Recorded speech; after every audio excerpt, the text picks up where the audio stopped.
Hello everyone. तो कैसे सभी लोग, तो उम्मीद है बढ़िया होंगे। तो क्वांटम मैकेनिक्स हमारी चल रही थी सीसीएस यूनिवर्सिटी में। क्वांटम मैकेनिक्स सेकेंड ईयर में है हमारी। तो क्वांटम मैकेनिक्स का एक और टॉपिक पढ़ेंगे। अनसर्टेनिटी प्रिंसिपल के बेस पे ही हम कुछ टॉपिक्स कर रहे थे। फिजिकल सिग्निफिकेंस कर लिया था और डिफ्रैक्शन निकाला था इलेक्ट्रॉन का सिंगल स्लिट पे। तो आज हम पढ़ेंगे इलेक्ट्रॉन की बोर्स ऑर्बिट में, बोर्स के ऑर्बिट में पोजीशन की बात हम करेंगे। अनसर्टेनिटी प्रिंसिपल से रिलेटेड ही हमारा क्या है, ये टॉपिक है। तो सबसे जरूरी बात, नोट्स वगैरह भैया पहले पढ़ लिया करो, फिर उसके बाद वीडियो देख लिया करो, आसानी से समझ में आ जाएगा, कोई प्रॉब्लम नहीं आएगी। लेकिन प्रॉब्लम आती कमेंट कर दो और अब पढ़ना स्टार्ट कर दो, क्योंकि सीसीएस यूनिवर्सिटी के रूल्स की बात करें हम तो सेकेंड ईयर में है। जो सेकेंड ईयर में पास होगा वही फर्स्ट ईयर में पास माना जाएगा। तो आप पढ़ाई स्टार्ट कर दें। और हो सकता है कि ये जो हमारा फिलहाल हालात चल रहे हैं, अगर नहीं सुधरते हैं तो पेपर ऑनलाइन होंगे, लेकिन पेपर एग्जामिनेशन इस बार जरूर होंगे आप लोगों के। तो वीडियो को ज़्यादा से ज़्यादा शेयर भी करते रहें ताकि तब सब तक स्टडी मटेरियल पहुँचता रहे। और मेरे मोबाइल नंबर पर आप डाउट्स पूछ सकते हैं, जो डिस्क्रिप्शन में आपको मिल जाएगा। नोट्स आपको डिस्क्रिप्शन मिल जाएंगे। और आप हमारा फिजिक्स का व्हाट्सएप ग्रुप भी अगर सकते ज्वाइन कर सकते हैं, उसमें नोट्स वगैरह आ सकते हैं। टेलीग्राम वाला ग्रुप भी ज्वाइन कर सकते हैं, गुरुकुल एजुकेशन पॉइंट के नाम से है। और फेसबुक पर भी है, इंस्टाग्राम पर भी गुरुकुल एजुकेशन पॉइंट के नाम से है। तो वहाँ पे भी नोट्स और कुछ अच्छी अच्छी इंफॉर्मेशन आती रहती है। तो टॉपिक है आज का, एक एक टॉपिक इसलिए करवाता हूँ ताकि आप कर लें आसानी से, ज़्यादा वर्क नहीं है हमारा। पोजीशन ऑफ एन इलेक्ट्रॉन, लेकिन फिर भी पता नहीं क्या हो रहा है, पढ़ाई नहीं हो रही है। पढ़ाई करते रहें, क्योंकि फंस गया भाई। चलिए जी, position of an electron in Bohr's orbit.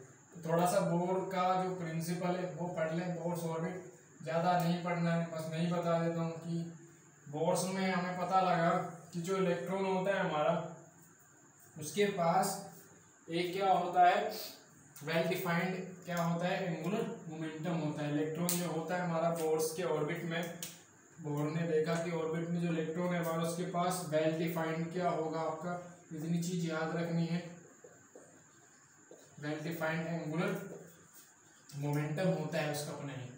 बस ये चीज़ याद रखेंगे और कुछ नहीं करना है यहाँ पे। एंगुलर मोमेंटम क्या होता है, उसका वेल डिफाइंड होता है, यानी कि उसके एंगुलर मोमेंटम में हमारी अनसर्टेनिटी नहीं होती है, अनसर्टेन नहीं होता है उसका प्रिंसिपल, यानी कि अनिश्चितता नहीं होती है उसकी। ठीक है, अनसर्टेनिटी जो हिंदी में होती है वो अनिश्चितता होती है हमारी। ठीक है, तो इतना याद रखेंगे। चलिए जब तक हम बढ़ते आ रहे थे हाइजेनबर्ग, यानी कि हाइजेनबर्ग का प्रिंसिपल। तो हाइजेनबर्ग ने हमें क्या बताया कि जो हमारा पोजीशन और मोमेंटम होता है किसी भी पार्टिकल के पास, एंड मोमेंटम।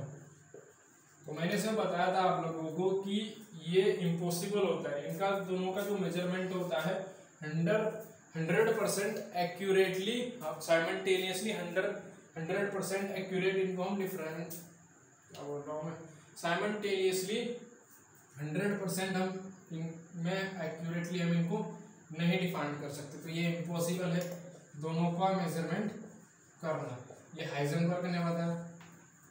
ठीक है, दोनों को डिफाइन नहीं कर सकते। अगर ये है मेरे पास तो ये हमें हो सकता है ना मिले। ठीक है, ये मैंने करके बताया था। तो हाइजेनबर्ग वाला जो प्रिंसिपल है उसको देख ले, यूट्यूब पे डाले हाइजेनबर्ग गुरुकुल एजुकेशन पॉइंट, तो वो वीडियो आपको मिल जाएगी। तो उसके साथ साथ तो कहाँ से स्टार्ट करना है, वी नो दैट, या फिर अकॉर्डिंग टू। चलिए ये हाइजेनबर्ग का मैंने प्रिंसिपल बता दिया, तो कहाँ से स्टार्ट करना है इस टॉपिक में। ठीक है, बोर्स का ऑर्बिट बताया थोड़ा सा, और हाइजेनबर्ग का प्रिंसिपल भी मैंने आपको एक्सप्लेन कर दिया। तो वी नो दैट, यहीं से स्टार्ट करेंगे। एग्जामिनेशन में ऐसे ही लिखेंगे वी नो दैट, या फिर according to Heisenberg uncertainty principal.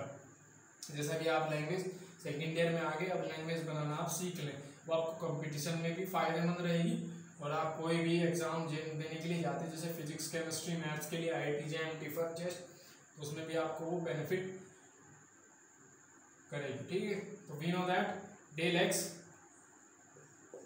Del p क्या था आपका, greater than the h cross, इसको हम ऐसे भी लिख सकते हैं del x del p greater than h upon 2 pi. क्यों, क्योंकि सिंस हमारा एच क्रॉस कितना होता है, एच अपॉन 2 पाई होता है। अच्छा, डेल एक्स डेल पी क्या है हमारा, del x is the uncertainty, अनिश्चितता है इसमें, अनसर्टेनिटी, स्पेलिंग वगैरह मिस्टेक हो जाए तो सही कर लियो भैया, कई बार हो जाती है। और अनसर्टेनिटी इन द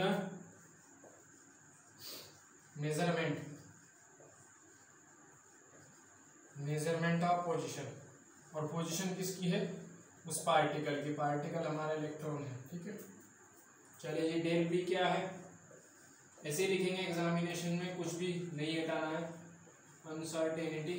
और बाकी डाउट्स हो आपको तो नोट्स वगैरह देख लें, ऐसे ही लिखा हुआ है अनसर्टेनिटी इन द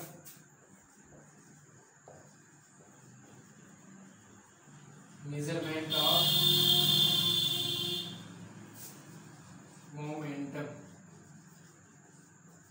चलिए जी, तो हाइजेनबर्ग ने हमें क्या बताया था, जो इक्वेशन फर्स्ट है हमारी, वो हमारी एप्लीकेबल रहेगी, यानी कि कंजुगेट जो पेयर्स होंगे हमारे किसी भी क्वांटिटी के, उनके लिए एप्लीकेबल होगी। कब एप्लीकेबल होगी, जब इनमें क्या हो, दोनों में अनसर्टेनिटी हो, यानी कि हम इनको डिफाइंड ना कर सके एक साथ। ठीक है, तो एक साथ जब इनको डिफाइंड नहीं कर रहे होंगे तो कंजुगेट पेयर्स होंगे। यहाँ पे कंजुगेट का मतलब आप लोग समझते हैं, फर्स्ट ईयर में हमने कंजुगेट के बारे में पढ़ा हुआ है, मैथ्स में भी, तो थोड़ा बहुत फिजिक्स में भी एक्सप्लेन था हमारा।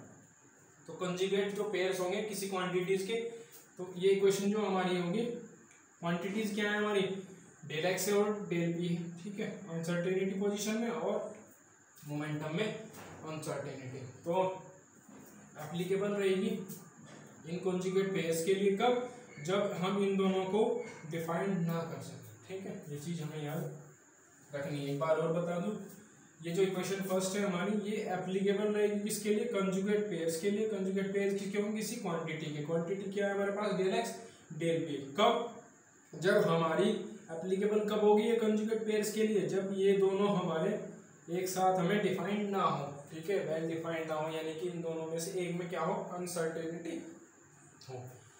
ये भैया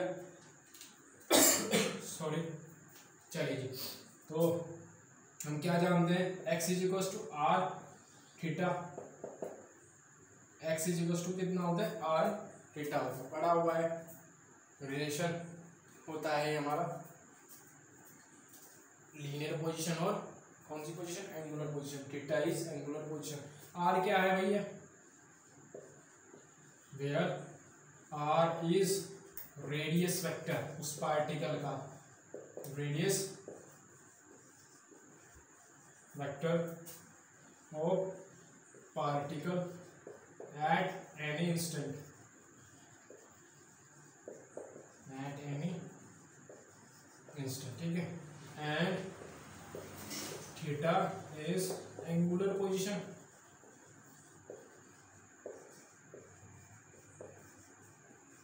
चलिए, जिसको ऐसे भी लिख सकते हैं और करके, del x is equal to R del theta, इसको मैंने क्वेश्चन सेकंड मान लिया। चलिए जी, एक रिलेशन और होता है हमारे पास, क्या, linear velocity and angular velocity. ठीक है, ओमेगा क्या है यहाँ पे, where omega is angular velocity, angular velocity. Clear है बात। अच्छा जी, मोमेंटम कितना होगा किसी पार्टिकल का, द मोमेंटम, कौन से वाला, linear momentum, the momentum of the particle is. ठीक है जी, आगे बढ़ते हैं, पहले नोट करें इसको और मैं चेक कर लेता हूँ ये हमें वेल डिफाइंड दिख रहा है कि नहीं दिख रहा है। क्लियर है भैया, ये दिख रहा है मेरे को, थोड़ा सा और देखता हूँ लाइट्स वगैरह। ठीक है, दिख रहा है, ठीक है, चलिए नोट करिए, ये वाला मिटा देता हूँ, इसी में हो जाएगा वो तो मिटा दे भैया, नोट कर ले, पॉज करें, कोई प्रॉब्लम नहीं है, बड़ा सिंपल टॉपिक है और 2 नंबर में हमारा ये आया हुआ है। शेयर करते रहिए भाई वीडियोस वगैरह, जल्दी ही कोशिश रहेगी यूट्यूब पे लाइव क्लास की, लेकिन वो तभी पॉसिबल हो पाएगा जब आप लोग शेयर करें इसको, कम से कम 100-200 स्टूडेंट्स तो एक बार हो ही जाए लिखने के लिए। चलिए जी, मोमेंटम, हमको एक इक्वेशन लिख के रखनी है आपकी, ठीक है, चलो उसको लिख लेंगे, यहाँ पे लिख लेते हैं del x del b greater than h upon 2 ये हमने इक्वेशन फर्स्ट मानी थी, देख लियो। चलिए जी, P is equal to M B होता है, बी क्या है आर ओमेगा, ठीक है, इसमें मैंने आर से मल्टीप्लाई कर दिया, आर से क्या कर दिया डिवाइड कर दिया, आर से गुना कर दी, आर से हमने क्या कर दिया भाग कर दिया। ये देखा लग रहा होगा आपने 11th क्लास में पढ़ा और आपने इसको इसमें पढ़ा BSc फर्स्ट ईयर में भी किया, ठीक है। एंगुलर मोमेंटम एल से भी डिनोट करते हैं इसको, जे से भी डिनोट करते हैं, तो पी इज इक्वल टू कितना हो जाएगा J by R, J by R, since M R square omega is equal to J is called angular momentum. Clear है भैया? तो इसको ऐसे भी लिख सकते हैं del P is equal to del J by R, ये क्वेश्चन थर्ड आ गया। तो मुझे सेकंड और थर्ड की क्या करनी है मल्टीप्लाई करनी है, कर देता हूँ भैया। चलिए जी,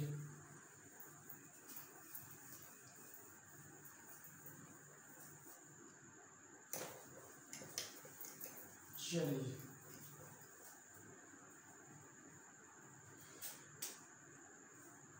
डेल थीटा है multiply equation second and third. चलिए एक साइड वाली एक साइड हो जाएगी, तो डेल पी